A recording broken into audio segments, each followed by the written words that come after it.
Hello, hello mga kakusina! Ito nga po pala ang ating mga ingredients na kakailanganin para sa ating chicken adobo po.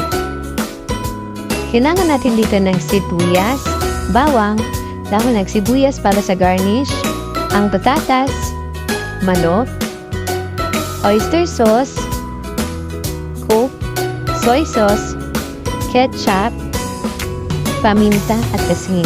Kayo na rin po bahala kung lalagyan niyo ng dahon ng laurel. Kaya tara, simulan na natin. Kung mainit ng kawali, lagyan na natin ito ng mantika. Dito nga po pala, hindi ko na pinakita kung paano ko nilagay yung patatas. Pero ito na. Ito prito lang natin siya ng bahagya. So, natin ibabaliktad pag medyo golden brown na siya. So, ayan, babaliktad na natin.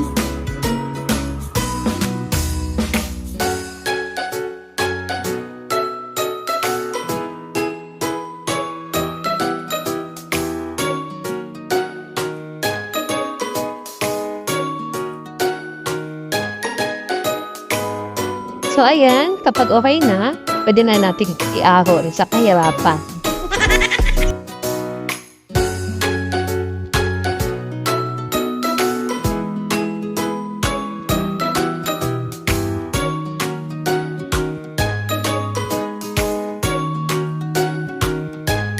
On the same pan, dito na rin natin piprituhin isa-isa ang mga manok.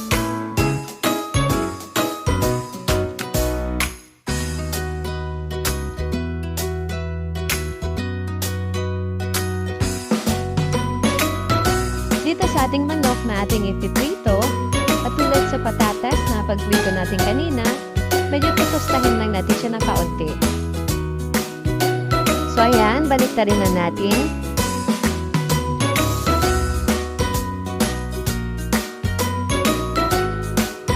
At kapag ganito na ka-golden brown ang ating manok, pwede na natin itong abunin.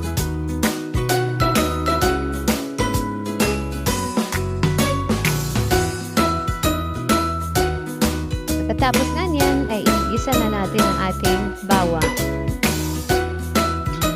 Ayan, isusunod na natin ang sibuyas.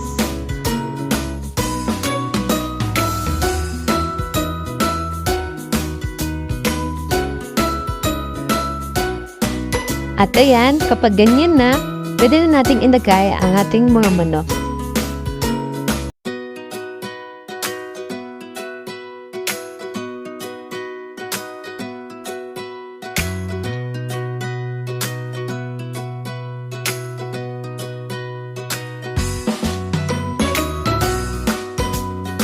At dito, lalagyan na natin siya ng oyster sauce.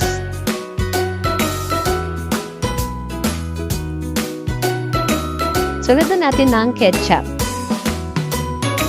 Depende na rin pala sa inyo guys kung anong ketchup ang inyong gagamitin.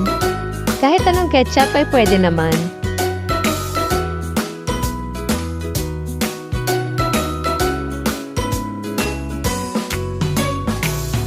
Sa toyo naman, ayan, tansya-tansya lang tayo. Pwede po bahala kung gaano karami. Then, next natin ang ating coke. Dito sa inilagay natin coke, dito natin papukuluan ang manok. Halo-haluin lang natin ang mga ingredients sa ating nilagay. Kayo na rin po bahala kung maglalagay kayo ng tubig. Pero sa akin, hindi ako maglalagay ng tubig.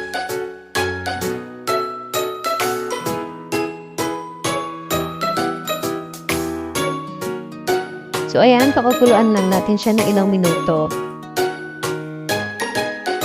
At kapag ganyan na nga, kumukulo na, dyan na natin nilalagay ang ating patatas na ating ipirinito kanina.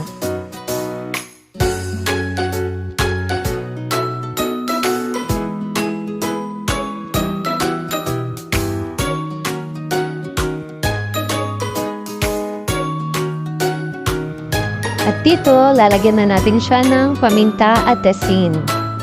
Pero yung asin, pinch of salt lang po. Kumbaga, kurot lang, konti lang, para pampabalanse lang ng ating halat. And after na ilang minuto, ayan na ang ating chicken adobo with coke. At kung nagustuhan niyo naman ang aking video upload, please like, share, and subscribe to my channel. At sa mga may gusto na mag-request kung anong ating pwedeng lutuin, pwede po kayo mag-comment sa comment section. Maraming salamat!